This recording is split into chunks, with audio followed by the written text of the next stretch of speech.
Good afternoon to you all, I'm DRBMiller and this is Destiny 2 Beyond Light.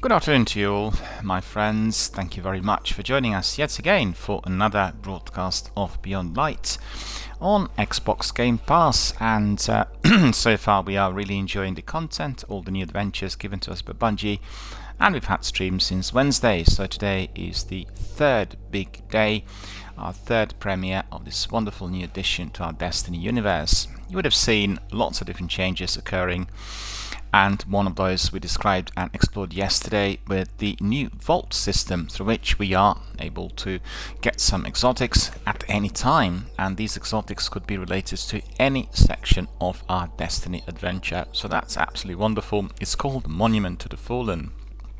It's sitting in between two other vaults there in the tower. You will recall that we previously had 3, now we have 2, and obviously the big monument is erected in between them. So that's absolutely terrific. We had started with the story, we've gone to the chapter 1, we are looking at all that the story is going to give us. We met Exo Stranger, we've been given some instructions by Varix, and we carry on with our exploration of this wonderful new planet Europa, which appears to be very large, with lots of different corners and lost clusters and areas that contain mysterious adventures and deadly enemies. So before we dive in, before we jump into the adventure with both feet, we'll just have a look at the news, and you will be fully aware of the fact that yesterday was yet again the second big day of the week and of the year and of the decade, in fact, for the console market and for the console gamers overall. So first of all, on Tuesday we've had a major launch of new Xbox Project X console, and you would have seen that the presentation delivered some of the niceties that the console is going to give us, and we've had introductions to quite a few different games, I think about a dozen overall, and I have to say the presentation was probably one of the best I've ever seen. It really was a proper community effort. So many people working from home, providing the videos and words of advice, the introductions, the reasons as to why they love the Xbox gaming community. And I think it's more about video gaming than Xbox, to be frank, which is quite different to the way it used to be run at the beginning. Microsoft always wants to have everything proprietary, and I think really from my personal point of view the change of direction has been much appreciated, because although people talk about Xbox and the games they collect, they also talk about their passion and love for video gaming overall, which I think is fundamentally the most important thing when it comes to exploring that wonderful new activity and the means to which people communicate. I was very, very enlightened and encouraged to see some of the psychologists and people who work in education tell us basically about the new methods through which they are educating others, be it people with disabilities, illness, or indeed children, who are then learning through video gaming certain tasks, the way to behave, the way to apply the rules and the structures to their homework, and overall, for those who are disadvantaged amongst us, the gaming provided a lot of fun, many hours of wonderful online activity, together with a new possibility, or new facility I should say, through which people can meet many new friends worldwide. You will know that lots of gamers remain anonymous, they use aliases and IDs, and that's the beauty of it. Anybody can step in, become a hero, join forces with other people around the world, and play with others in quads, in trios, in duos, solos, and overall share the views and thoughts about everything through this wonderful new way of connecting with others. So that is terrific. So, you know, if that wasn't good enough to have one big console being launched on Tuesday, yesterday, another caught up with the Microsoft's event. PlayStation 5, of course, had arrived in some parts of the world We are not getting it as yet in the UK, in Europe. It will be arriving a week later. That's going to be on next Thursday. Nevertheless, there's been a lot of promotion everywhere, but I have to say, and I did say that throughout, I'm an avid PlayStation gamer. I had PlayStation 1 before Xbox Original was invented. I loved it. I've been dedicated to PlayStation for many years. We're talking probably about 25 years overall. And I really have a problem with the fact that the corporation is not investing in the community.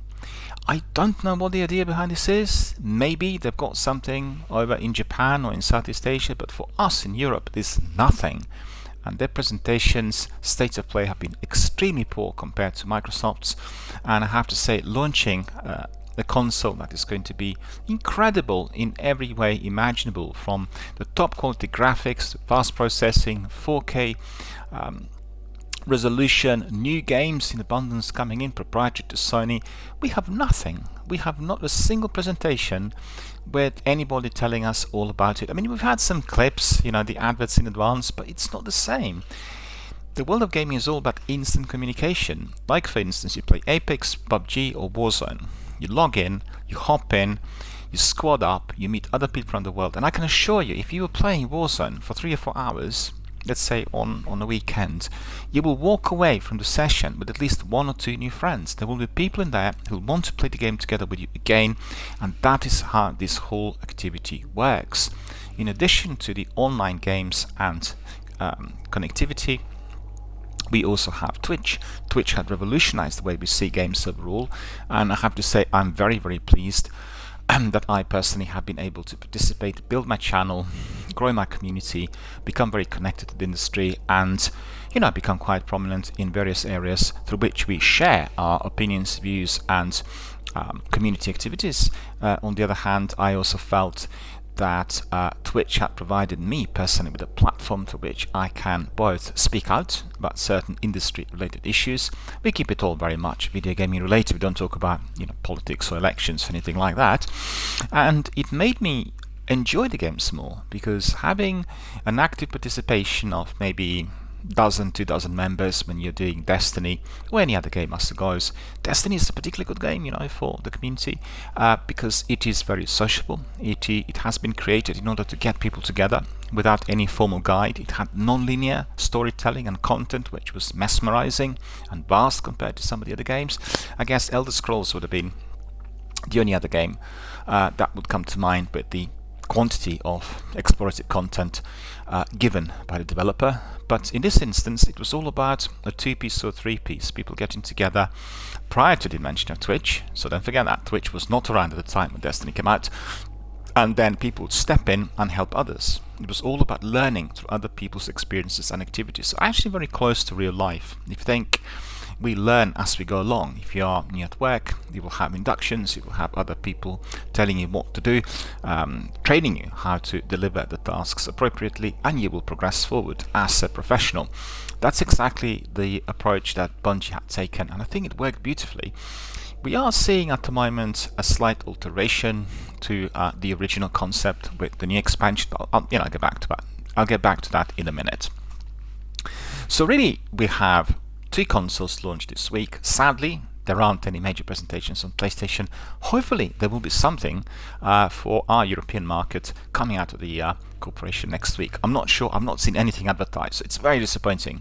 And I think the future of gaming overall will be very closely aligned to Microsoft's projects, because we'll have xCloud, we'll have instant access to our games on console from wherever we are around the world, and that will change the way we actually connect with others altogether. So remember, that is the way forward. Also, Microsoft had integrated the forums very well. You have forums that are absolutely completely dedicated to gaming, and those which are online, really connected to maybe technical and other issues, and you really find many members in there communicating in a very ethical manner, connecting with others, providing advice. And I personally have participated in many of those forums as an Xbox ambassador, and I've not seen a single derogatory comment. I haven't seen anybody saying or doing anything that would be seen as perhaps not pleasant. And that's terrific, because that is lacking on Twitter and on Twitch. I have to say, I had actually several messages today coming in on my posting through PC Gamer, and they were really unpleasant. And they were basically defamatory, angry comments directed at Respawn. Respawn is the developer of Apex Legends, and there's been an article today published by PC Gamer Online indicating that quads in Apex are kind of not performing well, therefore they pulled the plug, and at the moment they will just still carry on working on the concept. And I thought, well, the quads are a very good way of doing such multiplayers. Don't forget the way the Army Special Forces work today is in quads, and if you're doing Warzone, Call of Duty, or realistic army type of combat online, you will want to have that as close to real life concepts as possible. And quads in Apex, I think, would have been a very good addition in order to gather more participants in a single squad, in order for people to communicate more. And you've seen, if you play these games, you will have a clear division between solo artists who do not want to be doing anything together with others, which is incredibly frustrating, and they only join squads because it's faster matchmaking. If you're doing solos, you need to wait a lot longer, and they really are not very good for team efforts. Warzone and all the other games that will have that team effort at the very front will then suffer. And I thought keeping it as trios is very good, because Apex was launched as a trio-based game, but quads would be very, very good as well, certainly from my point of view. And then I had some really snidey comments directed at Respawn.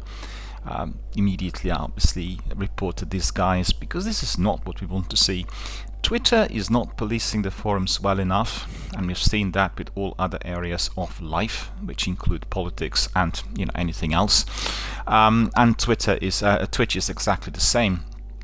Yesterday and the day before, and on the day before, we had quite a number of people trying to sell us products in here, and they're obviously using a new AAA blockbuster game in order to flog the ideas, in order to get new subscribers, and it's just completely ridiculous, and it is against all that Twitch stands for. So I use a company that does moderation for me, and they inform me immediately if there is an issue, so therefore we can take action. They take action most of the times on my behalf, and then obviously I give instructions to them on what to do. But every single person doing that kind of trolling is reported and dealt with, and as it comes through the external moderation firm, then obviously the comments are taken very, very seriously by the corporation. But I just think it's really wrong to allow such people to be persisting. Obviously you need to employ people to check such entries. You need to perhaps create some algorithms that are more effective. And I talked to executives, I think it was last year, when I went to one of their big events in London. It was a follow-up to TwitchCon in Europe, and they said just the growth had been so exponential and so phenomenal since 2015 that they had a real difficulty in sustaining the growth on the human resources front, because don't forget, people don't pay to use Twitch. There are some paying options, but overall everybody is using it for free, so they live off advertising and various other sponsorships that they have, and they have a relatively small team in managing a very, very large pool of gamers every single day. So I understand that from my own personal point of view, but just think, considering that you get a lot of upsetting comments and views coming from streamers who are at the receiving end of certain type of abuse, and sadly I have to say very many female streamers are receiving a lot more of those than the guys who are the male of the species. I don't know as to why that is, but just it seems to be the fact, and I have seen quite a number feeling really badly affected by certain comments. Quite frankly, if you're running a business and doing live streaming should be treated as such if you want to be a pro, rather than just a leisurely occupation, then you do not have to take things personally. People come into a shop that are complaining unpleasant. It's not directed at you. I mean, they might come up with personalized views, but certainly you should keep it really very boundaried and within that sort of framework of an employee who works for a company. So you're protecting your personal and company interests, and you just follow the rules. Why is it that the armies of the world follow the rules? Why is it? Why is it that there's a drill?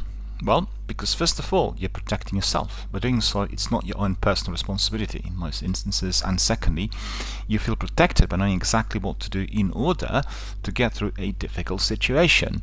So it pains me, my heart sings, to see younger female gamers receiving a lot of abuse and feeling deeply affected. Their kind of sense of self-confidence is affected, and the other self-worth. And if it happens consistently, then people are really upset. And upset is very similar to what I've seen in music industry. You have quite a few female musicians who feel that the industry had never properly embraced them, and they're always being treated with contempt if they are, for instance, drummers or bass players. And the singers, that's somehow accepted as normal. But if you are a person who wants to be excelling on an instrument, then it's a different story. Well, it's ridiculous. It is contemptuous and demeaning, and something that belongs to Middle Ages rather than the 21st century. So I'm absolutely against it, and I think policing such forums is absolutely fundamental, which means you're protecting your own as well as other people's interests, and you're making sure that world is a better place. Because if you allow thuggery and hooliganism and demeaning comments, offensive views to be constantly circulated, you're ruining a good world. And unfortunately, we know from our exploration of human nature over the decades and centuries that humans are really a very, very unusual, very complex species. We tend to always jump on unpleasantries first. If you hear something great, it's noted, but it's never really getting that degree of exposure. So for whatever reason, if somebody is telling something bad, you will have on Twitter thousands of people jumping on the bandwagon and providing comments and going on about something which is in fact very demeaning. And the whole thing is just fermenting. I think it's very wrong. I think Microsoft really on their forums are running this properly. And I know when I had taken action against certain people, I had personalized responses. There have been some concerns about the Xbox ambassadors' involvement with tech support and other things. That's quite separate from unpleasant views and offensive views being thrown in. I've not seen on the Microsoft forums, gaming forums, the comments that would be, for instance, selling products, or people who were debating on US elections, anything like that. They're just simply not present in there. It's immediately removed, and people don't even think about it, quite frankly, because if you are doing something like that, your gamer tag is integrated with literally everything that you do, and you will be banned for life. So you will not be able to use the services ever again. In fact, we've had one person, and it was just one person amongst many thousands really, who came in through random matchmaking on Warzone, and he said a few things which are unbelievably offensive. I mean, I couldn't believe that he would say things like that, even as he was just literally logging in. And I could assure you, he will never ever be able to use Microsoft Forums or Xbox in the future, because the sessions are recorded, and if somebody says things like what he had done, then they're going to be looked at, and he will obviously get what he deserves. So keep it in mind, keep it crisp, sharp, pleasant and entertaining. Do not resort to the discussions that are causing any form of dispute, and keep it kind of video gaming related if possible. That would be appreciated. I mean, we can talk about the personal issues, the way the gaming is enhancing their life and the way they are experiencing the friends and communities. That's all fine, but just keep it nice and pleasant, right? Remember that. Right, so we have PlayStation 5 coming out. Well, it's come out already yesterday. We'll look forward to it in Europe on the today's the 13th, on the 19th, so that's next Thursday, 2 days after Xbox to release the console. I look forward to many, many wonderful PlayStation games that will be coming our way. And unlike Microsoft, I want to have everything cross-platform, easily accessible. PlayStation do not. They want to have their own originals that they will protect, and well, we need to see whether this is a method that will last, because I personally think it will fail if you have the entire world jumping on the bandwagon of easy access from wherever you are, and you're keeping your cards closer to your chest. You're not going to succeed, and it's not a good idea. The idea is, I guess, slightly old-fashioned. It belongs to the old generation consoles, where you would have to be buying a particular console in order to access that particular game. That's no longer the case. I mean, you know, PlayStation services online, PS Now, and Xbox Game Pass are giving us something completely different, and we all want to be having gaming which is similar to Netflix, and we want it on all platforms. It's very curious that, and I could say really greatly rewarding to see as many members complained. And don't forget, xCloud is still beta. It's not like fully accessible. It's not like a fully fledged service. It's been around for the subscribers since September, so we're talking about 2 months of beta, Xbox beta, easily accessible to everyone. For us, the ambassadors and Xbox insiders, we were also accessing the service early in the year, so we had the privileged access, I think, from about February, March, and I got my sticker, my emblem that tells me that I'm one of the founding members, and that's fantastic. It's a really privileged to be one of those guys, considering this is quite revolutionary. And it was particularly noble to see that very quickly after the community complained in relation to the controllers, because you'll be familiar, the older generation controllers do not have Bluetooth connectivity, and in order to play the majority of Game Pass games online through Xbox, through xCloud, meaning on your tablet or on your phone, you would need to have a newer generation controller. So, you know, people really not happy with the fact that they need to spend extra £50 or $50 to buy this new controller or newer controller, which has been around for about 2.5 years. And what Microsoft did was they introduced the online controller for those games where this can be applicable. So point-and-click games, puzzlers, you know, where you walk people, but you don't have really major fights or anything like that. You are now getting this online controller, and even on the app, they'll tell you you have got these games are suitable for immediate online xCloud play, and that's terrific, because, you know, for some of the games, like some of the old platforms, you will actually not need that controller. It's essential to have it for PvP, and I'm not sure how well the Crucible or Warzone would work within that forum at the moment, because we are still looking at, you know, beta testing speeds and all sorts. And I was only going to say I much preferred PUBG on my tablet than what I had on my PC, PlayStation, or Xbox. The reason for that was very simple. The tablets were kind of integrated for the internet speeds, you know, so it didn't have the discrepancy on processing power and the overall speed compared to you know, what you get if you're on consoles and PC. So it was much more aligned to the skill, and everyone seemed to have been pretty much on the similar footing, although some people still had advantage of some better speeds.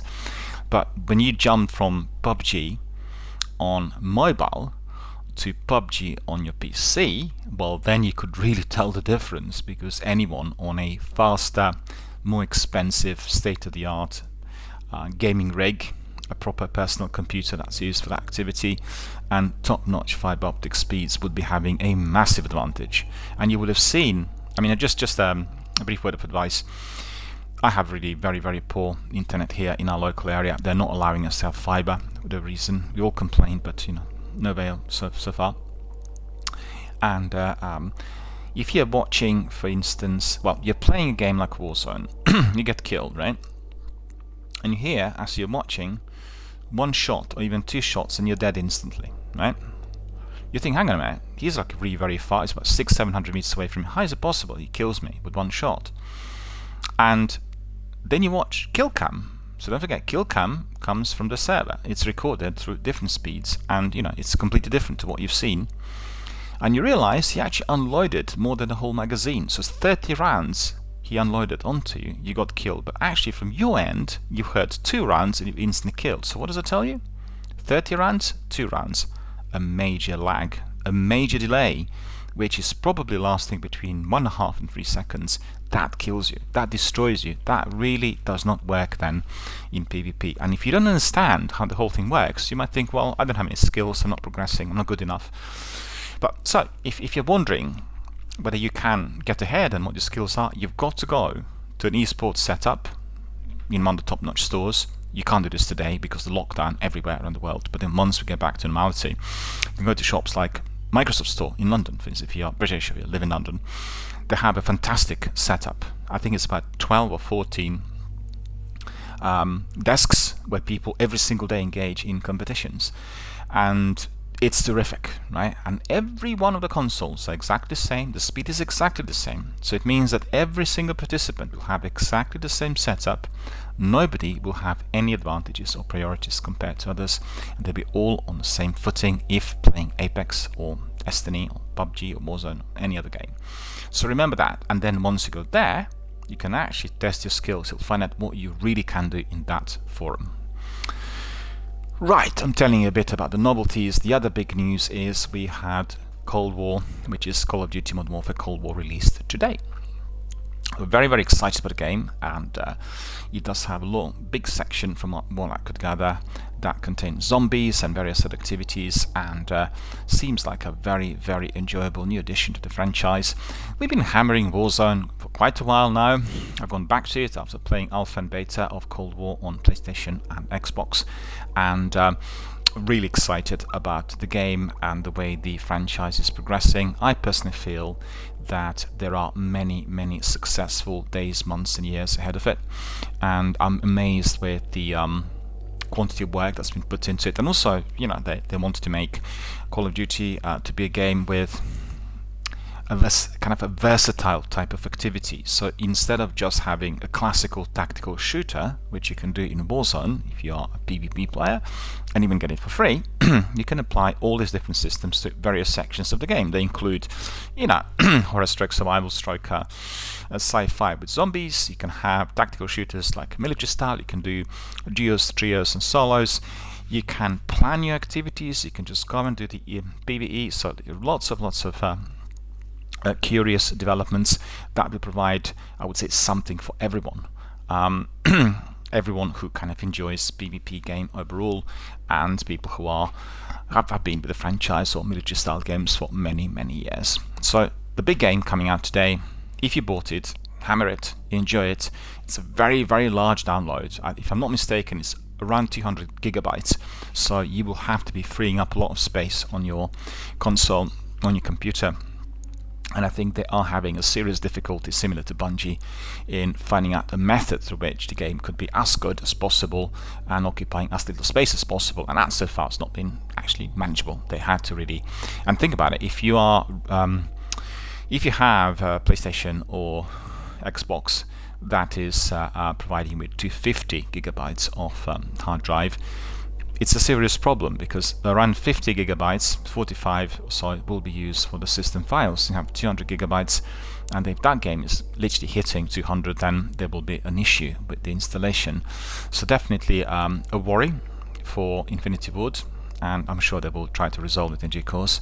But today's a big day. We're not going to talk and think about these ins and outs of the tech issues, but we're looking at the content which so far has been very good. I played alpha and beta. Absolutely loved it. I thought it was wonderful. Alpha had just few maps, but beta had some extra activities. My personal favorite was the dirty bomb. Required proper team effort, 4-man team, trying to defuse the bombs and getting the scores. It was very, very good. The only thing we experienced was lots of PC cheats during the alpha and beta, particularly during beta, open beta in particular, and I thought this was absolutely dreadful. But you will know that all the developers will be working 24/7 to eliminate and neutralize such people, and I don't understand it really.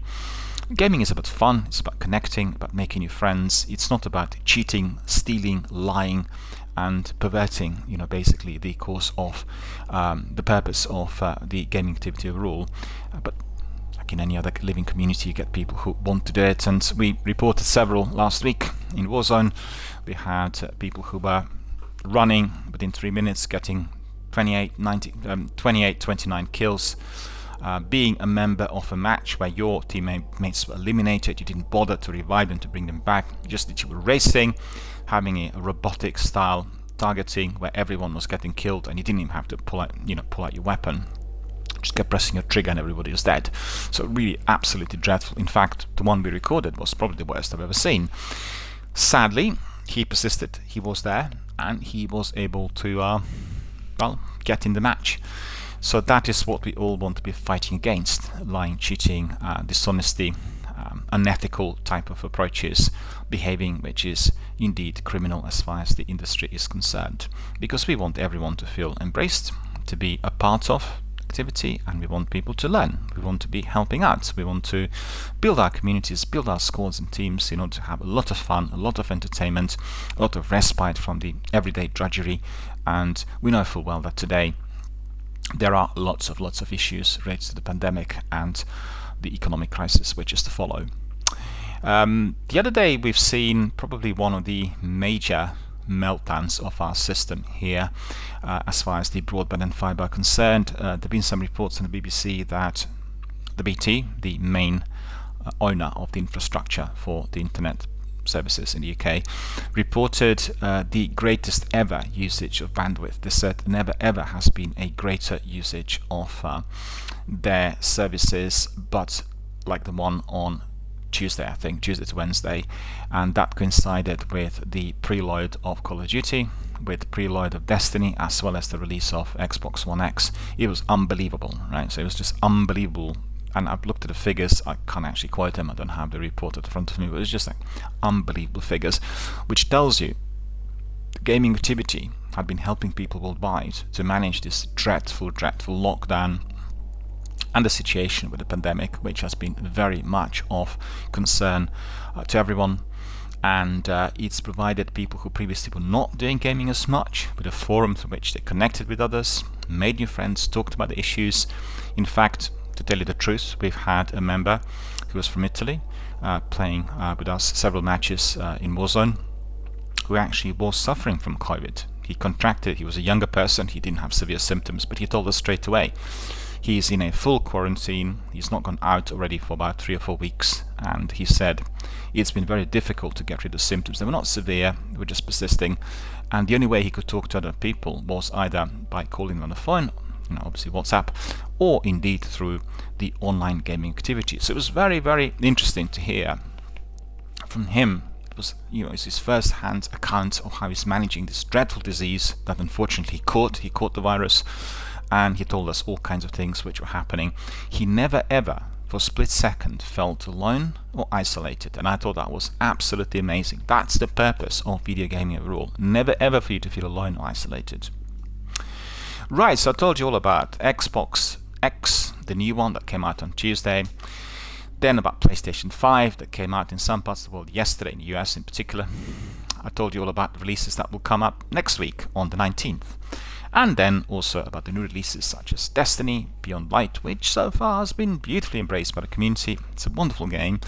Does appear to be very big, and I'm not sure whether it is to do with the planet that is vast, or with the quantity of the content. We'll find out as we go along. Also about Cold War, Call of Duty, Modern Warfare, new installment that came out today, and all of these novelties and news that make our gaming world very much worthwhile. So, what I need to do after talking so much during my introduction is I need to have a hot drink because my voice is somewhat suffering, and then we'll crack on with some wonderful activity here in Destiny Beyond Light. But I need to tell you, we'll also have during the weekend our Xbox Game Club Game of the Week. That's Oxenfree. I downloaded it and we are going to be streaming it here as part of the new stream, which is called Xbox Game Club. We'll have a few streams of those games every week. They will be complementing Destiny, Warzone and any other that we'll have here on the channel.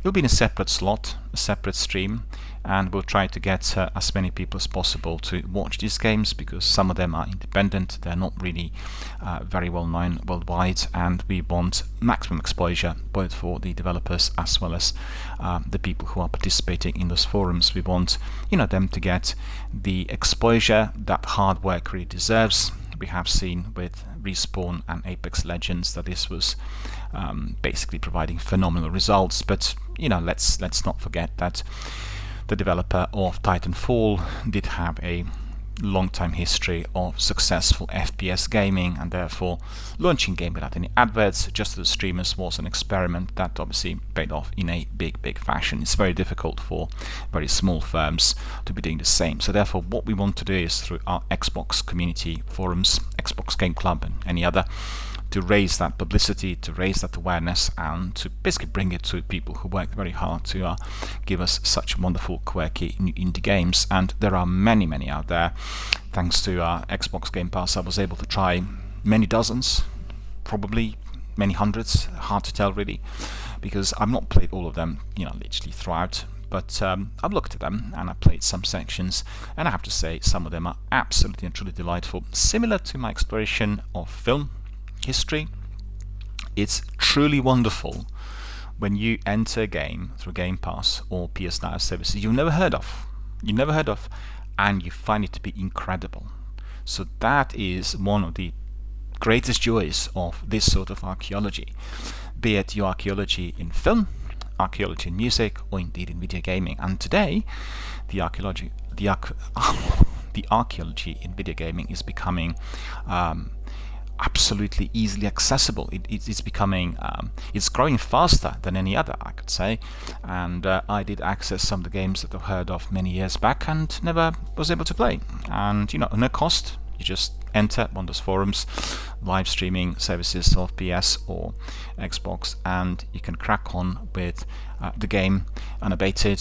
And some of them were absolutely wonderful. So really the idea behind those streams will be to raise awareness about those games, and will then communicate through Twitter and indeed through various other forums online. There could be also including Facebook, Instagram, Twitch, and some of the Microsoft forums. But I think the idea is to integrate Xbox Game Club with hashtags and Twitter. That is what Microsoft is promoting, so this is exactly what we are going to do as Xbox ambassadors. We'll try to engage as many people as possible and bring that publicity to those quirky indie games. Right, the next thing today is Beyond Light, and I'd like to invite everyone who's watching my streams, all of our Destiny veterans, friends, and chums from worldwide, to join Twitter. And that is my Twitter account on which is easily accessible through Twitch. If you go to information section on my profile here on Twitch, you'll find tabs for Instagram, for YouTube, for Facebook, and most importantly for Twitter. So just click on that, it'll pop up, press on follow. Once you become a follower, you'll be able to contribute straight away. I have to say I'm a bit perturbed that my Twitter account had not been attracting many followers. I've had many views but not many followers. I'm not sure why. The content is very similar to what I have on Film Dialogue. It is presented in the same fashion. It combines the news with my own personal views and my gaming activity in the same way as on Film Dialogue. I've got my daily news on everything happening in the film industry, together with my personal views on certain films, as well as the actual viewing activities. So it's very similar. The concept is identical, and it's just that one Twitter account is following film industry, the other is based on video gaming, so you get the drift. And I have to say it's very strange that people are not really communicating as much as far as the games are concerned. And also I've explored other streamers' profiles. So I have like a streamer with 150,000 viewers, not viewers but followers on Twitch. Like let's say 100,000 viewers, and you go to the Twitter account, 1,500, and the Twitter account is actually not busy at all. People are not writing anything in there, not communicating. They throw in very interesting comments and puns and memes and everything. No comments whatsoever. So what's the reason for that? If you have some ideas, ping them.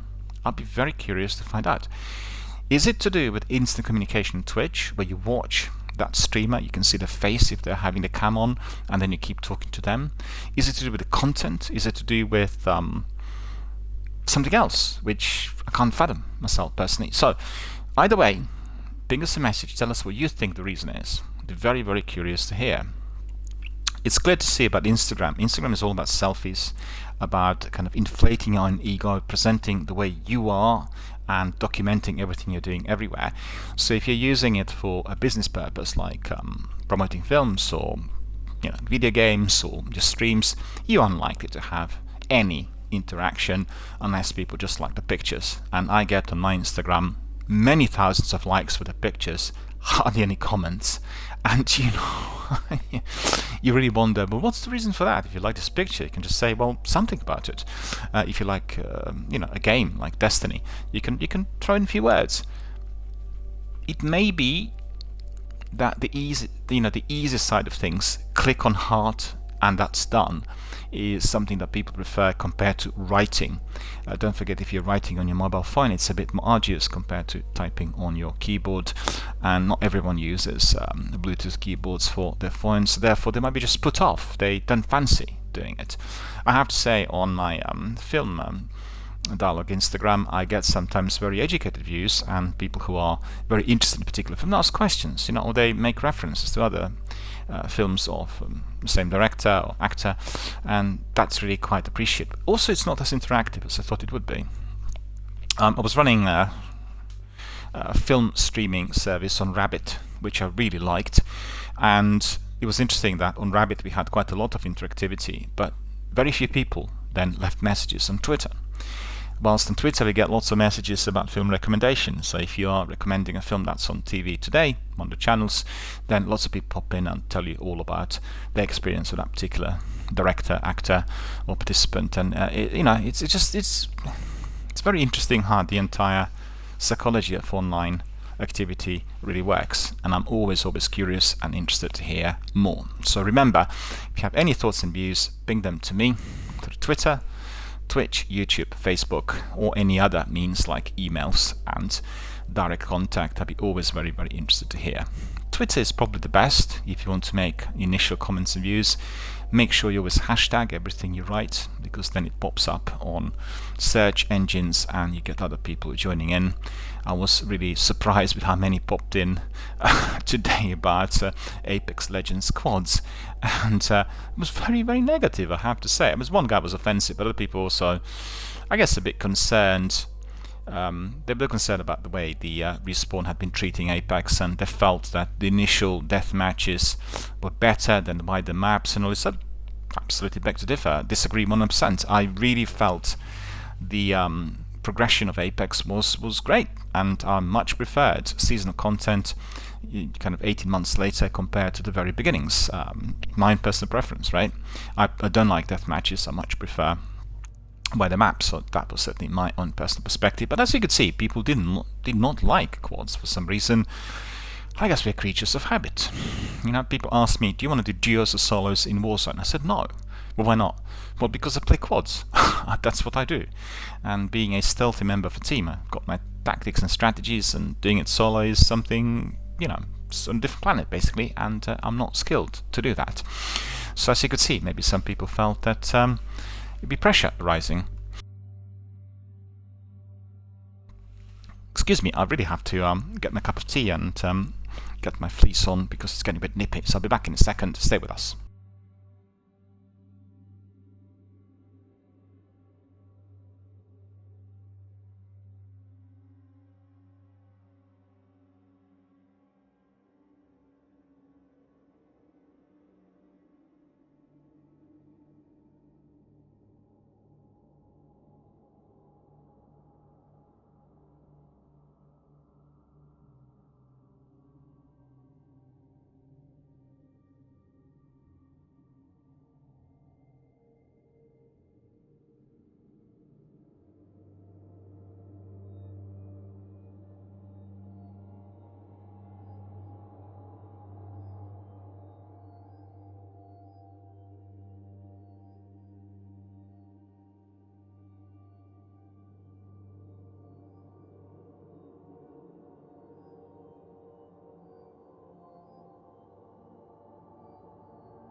Alright, my friends, I'm back and we'll immediately jump in and carry on with our Destiny Beyond Light adventure. Warlock Human Male, it is played by DRBMiller.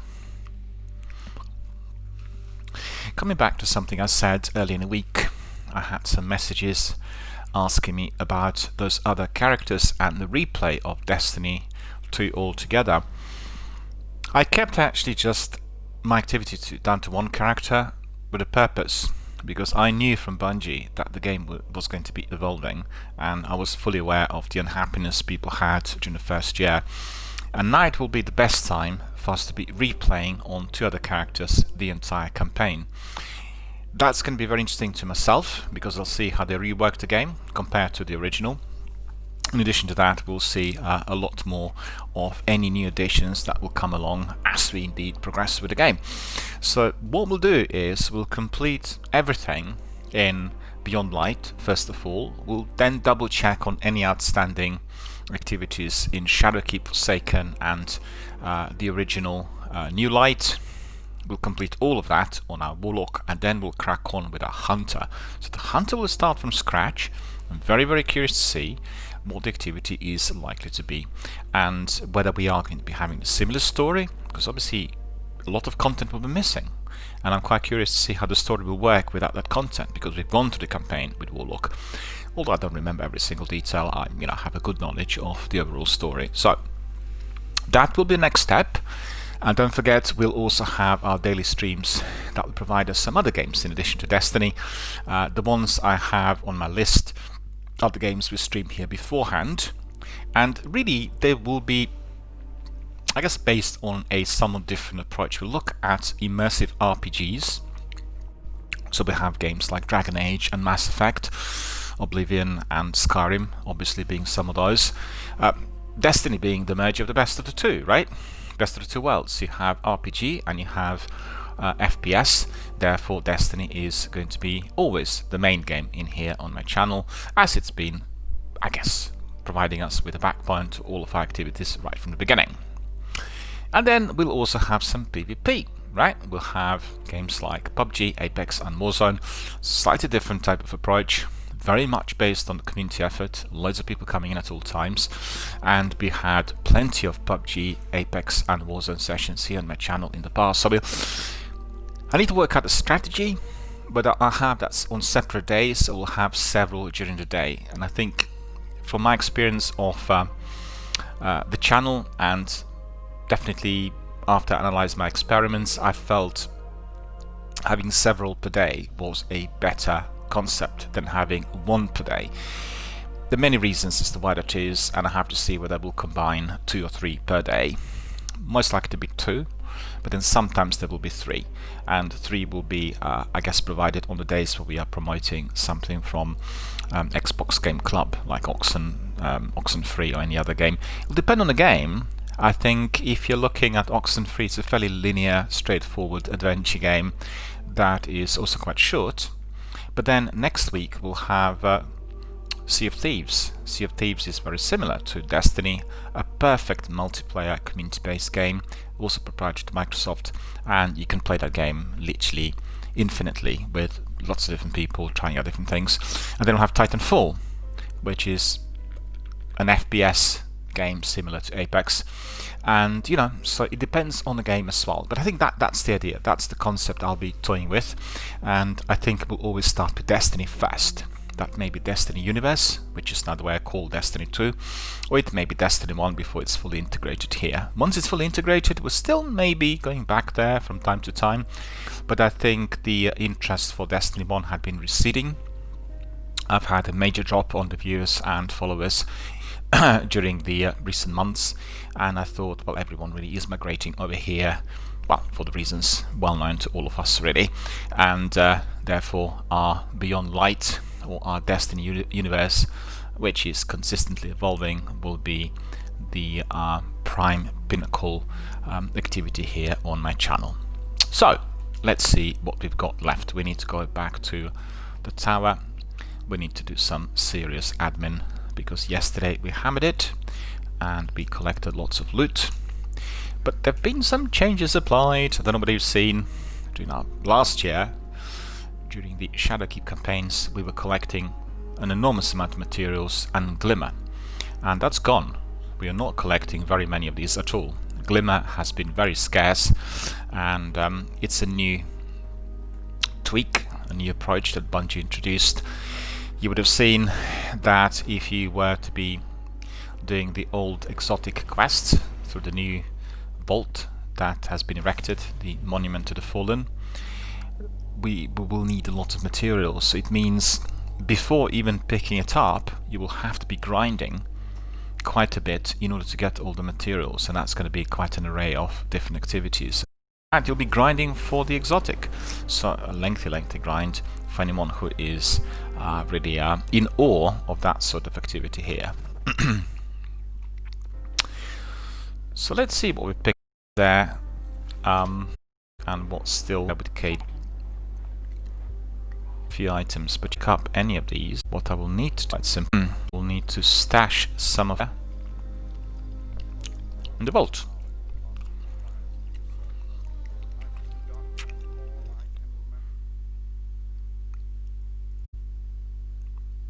Look at this, the game froze.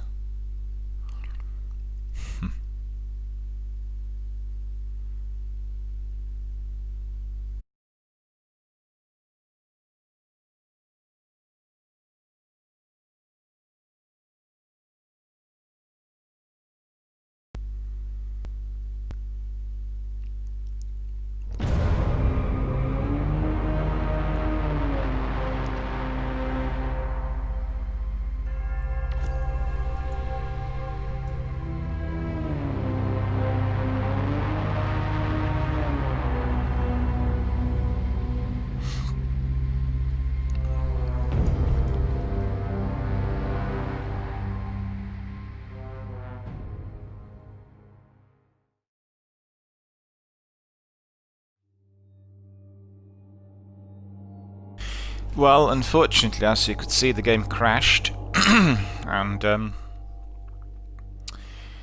this has been a problem during the last couple of days. I've had a few crashes, not really looked up the forums and Reddit to see if anyone else is experiencing it, but it's understandable. This is a new game, and very many people are accessing it at the same time, so you know, this must be the sole reason for it. It's funny because we've just gone to the vault and everything went.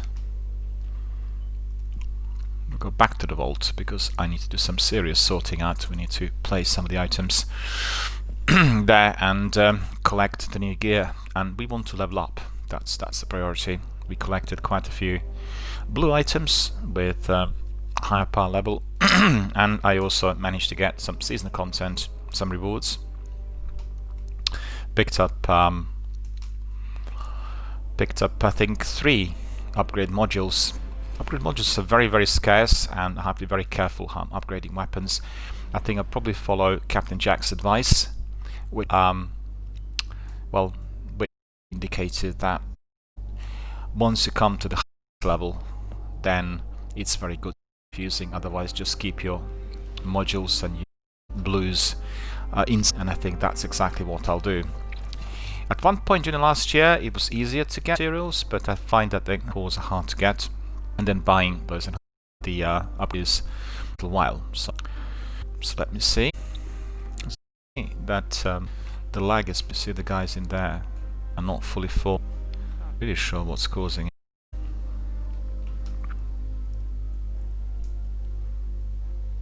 Well, this time we are fortunate. Right, we need to get rid of some of the stuff in there. So let me see. We've got Hawthorne we don't want. Horror Story we don't want. Tranquility. No, we don't want. In there we'll have several to think.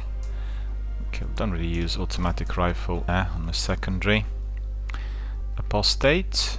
Well, is a very good one. We definitely want it. Optative hand cannon. That's the 81. 81 we're not going to put in there. Let me see anything else. Annoying hunger. Yeah, put in there. I will have, excuse me, falling guillotine. Still Sybil will put. Terra will keep. What are these? The nade launcher, black talon sword, sniper rifle. See, I don't really use it all. But 65. This sort of. So that's nicely sorted out. Restless shell. In fact, I'll pick up. No, we'll do this. Tangled web. Okay. Solstice. We've got decorators. Winters. Okay, let's leave it on 6. 71. Oh, 93. Dreambane.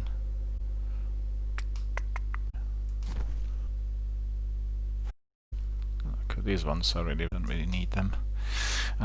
Extinct globes. The Sovereign. That's good. Dreambane. What's this? Okay, so what's this? So just say quickly. Just armor. Sovereign. Really, really like Sovereign. I have to say that. I really do. The one we've got here is anti-extinction. Dreambane. Alright, what's Solstice? It's really I like this. You probably would have seen it. It's really cool. Been absolutely perfectly blending in with my ship. Well, I think one of the exotics will have to go in there then. Let me see. Wings of Sacred, Phoenix Protocol. Phoenix is pretty as well. Really beautiful, beautiful designs, I have to say. And Storm Dancer's. Well, this one I'll put in. Oh, hang on, I just want to see what the perks are. Just a second.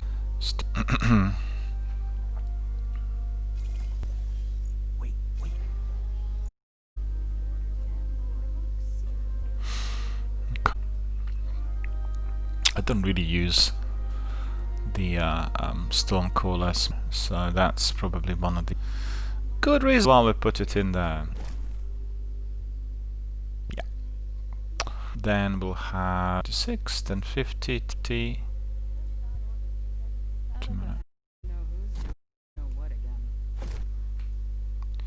1076 or 50 dream. That one, and then maybe Solstice. Okay, Wing Theory may get where you put this one in. Okay, so that as far as the concerned, that's all. And then I just a bit go up there. So now we'll do the upgrades. Now we want to level up. So 50, do we have anything else? 50, 10, 9, put this one in there. Then we have 10 there, and would be 1080. Put it 50, and then we have the biggest one that we got there. Yeah. Okay, the Geist will still out, maybe. I mean, I'm getting with him. What was that? Why is that? I thought I modded him. Modded that Geist properly, little.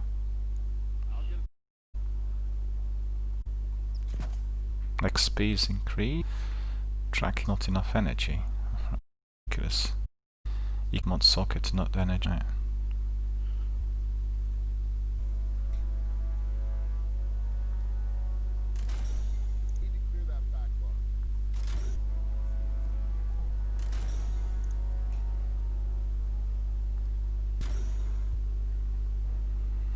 Alright, so now we okay.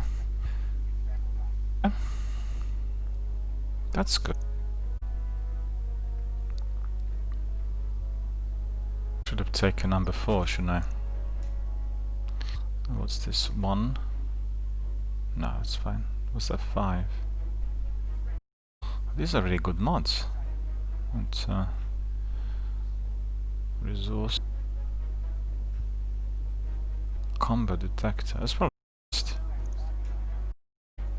Okay. Economic mod socket. Oh, that's gonna love this because I'll be, and it basically caches and resources 40 meter. Alright, so that's flickering. Pick this one up.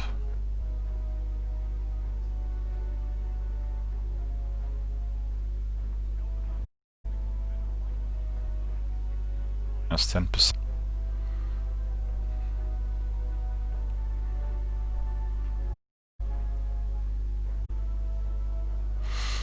Okay. Future imperfect. Storage. Occurrence I don't like. The striking. Or maybe.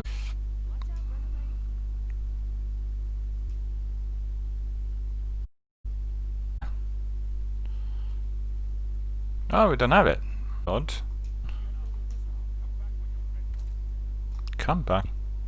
The Banshee was rather telling us what to do, but yesterday he was throwing out Lord Shax and everyone else, so he was like lich character, fully alive. Very good. I liked it. Oh, that's very good. Crucible apply.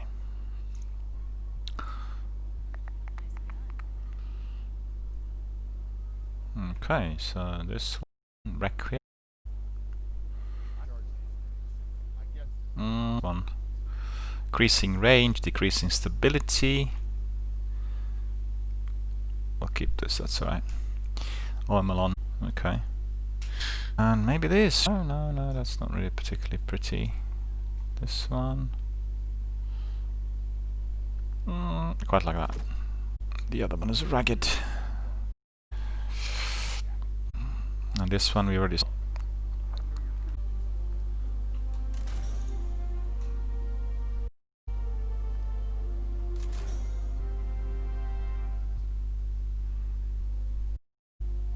Well, enhancement cores are hard to get, and in order to go I think I'll have to use some of the weapon.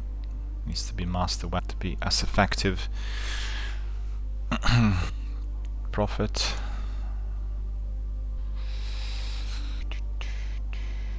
Recovery 10. Discipline 10%. 3. We want quicker reach. Right.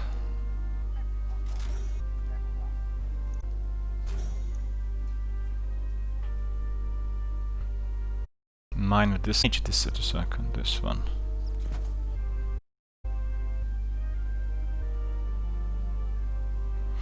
Okay, so in here.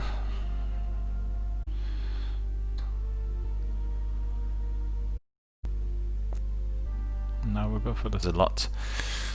Empty mods. Oh, try that. Friends. Default. I'll go for. Then we'll go for the Matics. Shadow Strike. Nah, good. It's a bit too tough. Nah, it's a bit of a key. Pulpy.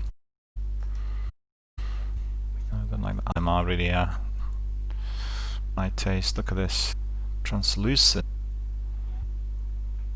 It's not too bad. Nah. Your strike is the one that's. Go for that.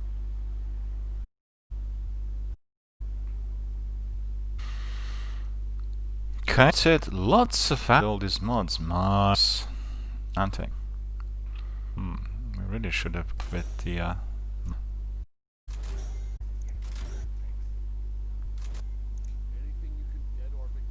discipline. We want void resistance, sniper damage resistance. This is income effect damage.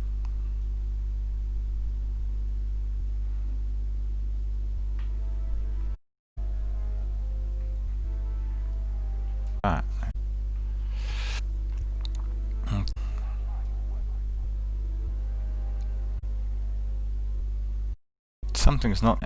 He hasn't got really the glut. No, that's been. This is the ornament. Yeah. Okay. Boots. Boots.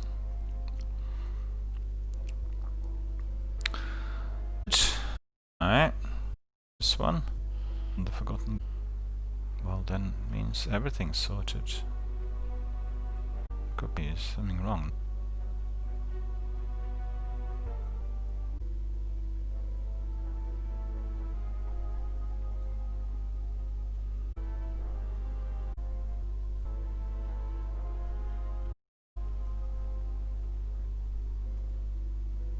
Just a sec. I didn't do that. Now we are talking. Now we are... Right. So let me see my piece. That's it. What we'll do is we'll take a screenshot of this. And then we'll have a nice screenshot of our character overall.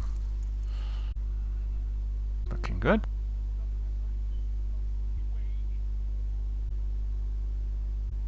There we are. Can be almost an hour. It's really, really lengthy.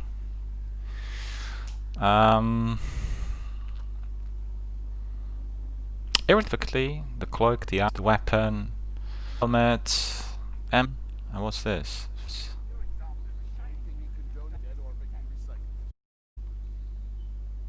So I just got one. Give you. Palm of Wenji. I think I haven't used it even once. Maybe I should so they're at. Yeah. So I go back. See. 1073. We've gone up by 23 since we beyond light. So good in here. So what do we need? We need to see the bounties. The bounties from yesterday. Those still there. Yes. The bounties. Mind you, Varix and Stray ones we need bounties from. Europa Lake. I had 40 quests on Sunday, and I have 10. So 75% of my quests have gone, and the vast majority related to the quests that have darkness had basically absorbed them. They've gone. A good idea, really. I really congratulate Bungie on the stroke of genius. Looks like my stream's lagging somewhat. See whether it's lagging again, then we'll have to readjust ping. Let's see what else have we got. Season and income. See the contents. Okay. It's a bit different to the past. Strikes. We unlocked any of these. Darkness in the West. It's in the Dreaming City. That's from past expansions. Okay, some of them have stayed there. Oh, I see that they've split them into these. Alright, it's all good. So, really, destinations. We need to go back to Europa. For all of you joining us, this is our new universe. We have now Europa, Nessus, European Dead Zone, Cosmodrome. So really a completely different outlook on our Destiny universe, and the other planets will come back, but they will be redone, remount. You could really see how brought in it and took them away from us, therefore we can't go there at all. It's like behind the Iron Curtain, behind the invisible wall. We can have a year or so without the planets, and once we win the war, which will be at the end of expansions, we'll go into more space. I think that's probably the tech side of the things in there. Beyond Light, I think this is what we need to do. The warrior. And we are now going to Europa, so get ready, my friends, for some real feisty action in Beyond Light.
Right, we need to get on a sparrow. Who's here?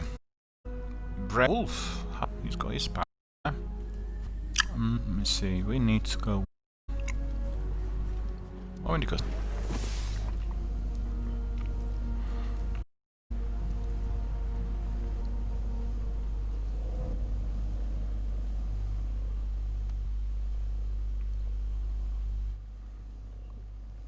The Warrior Empire Hunt.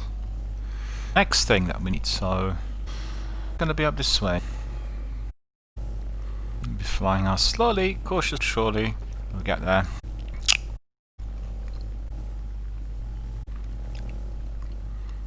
To increase the volume. It's been quiet here.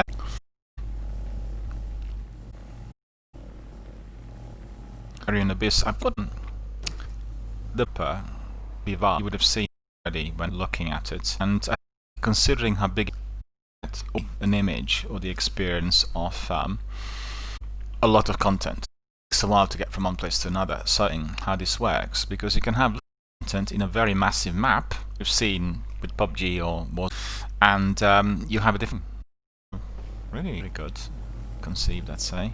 Okay, let's hunt, shall we? Now on him. This is performing.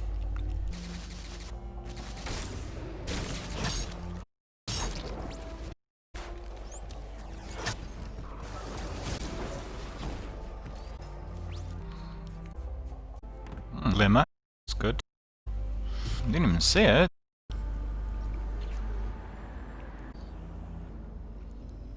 What I did see was a metal that we were to pick up. Now I can't see it.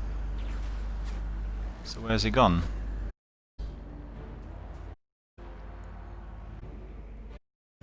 Must be up the road, right?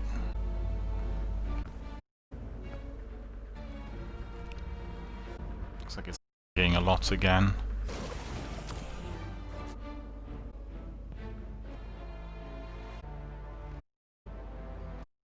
It was there before, but I can't.